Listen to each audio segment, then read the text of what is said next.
Me teame, et tegelikult Euroopas on olulised võimelüngad, me ei suuda toota tegelikult kõiki neid kaitsealase varustuse elemente, mida me igapäevaselt vajame ja veel enam, mida me vajame selleks, et jätkuvalt toetada Ukrainat vajalikul määral.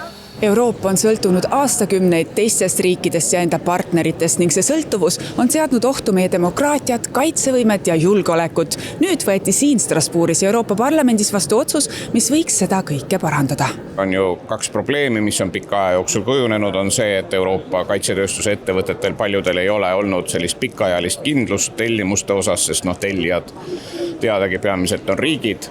Ja teine on siis see, et ka Euroopa Liidu eelarve kaudu siis stimuleerida seda, et Euroopa kaitsetööstuse ettevõtted ka üksteisega teeksid rohkem koostööd. Euroopa kaitsetööstuse programmi väljatöötamisel seisiski Euroopa Parlament eelkõige selle eest, et suurendada Euroopa ettevõtete osatähtsust kaitsetööstuse hangetes. Selle programmi elluviimine peaks tugevdama Euroopa kaitsetööstust. Mentaliteedi muutus on olnud päris kiire viimastel aegadel, aga muidugi, kui vaadata seda Euroopa mahajäämust kaitsevaldkonnas, siis selleks, et jõuda sellele tasemele, mis oleks adekvaatne selles mõttes, et ka venelased usuksid, et Euroopa on jälle tugev ja lääs on tugev, selleks muidugi läheb aega, aga seda aega läheb muidugi selle võrra vähem, kui palju rohkem siis oleks sellesse valdkonda panna raha. Euroopa kaitsetööstuse programmi eelarve on 1,5 miljardit eurot, millest 300 miljonit eurot on mõeldud Ukraina toetusvahendi jaoks. Summa, mis kaitsetööstuses on siiski pigem vaid tilk kuumal kivil.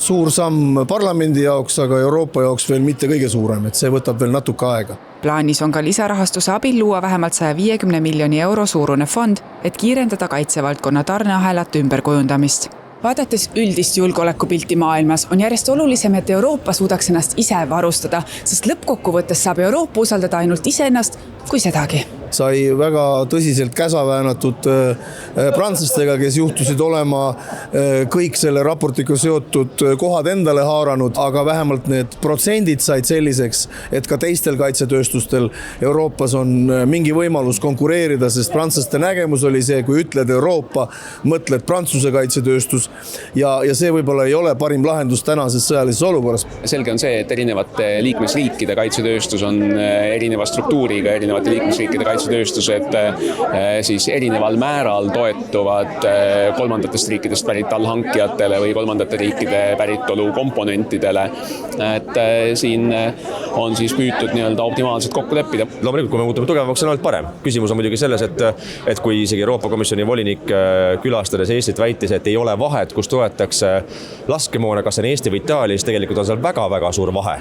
Et kui seda toetakse ikkagi Eestis, mis on otse Venemaa naaburuses, siis on ka Euroopa riikidel suurem motivatsioon ja huvi kaitsta seda tehast, mis asub Eestis. Kui ta asub kuskil ilusas Lõuna-Itaalias, kus ka veinid on mõnusad ja kliima on tore, siis võib-olla see Eesti ei ole enam nii fookuses. Lisaks kaitsetööstuse programmile räägitakse otse loomulikult Euroopa Parlamendis ka muudel kaitseteemadel. Olgu selleks siis näiteks see, et Poolas rünnatakse raudteesid, Leedus lendavad õhupallid või droonid, mis mööda Baltikumi ringi lendavad. Meil oli täna siin arutelu ja üks ametikaaslane tõi päris hea näite, et kui meil on 5-10 või 20 drooni või õhupalli, siis Ukraina peab iga päev hakkama saama 100 droonidega, ta saab sellega hakkama.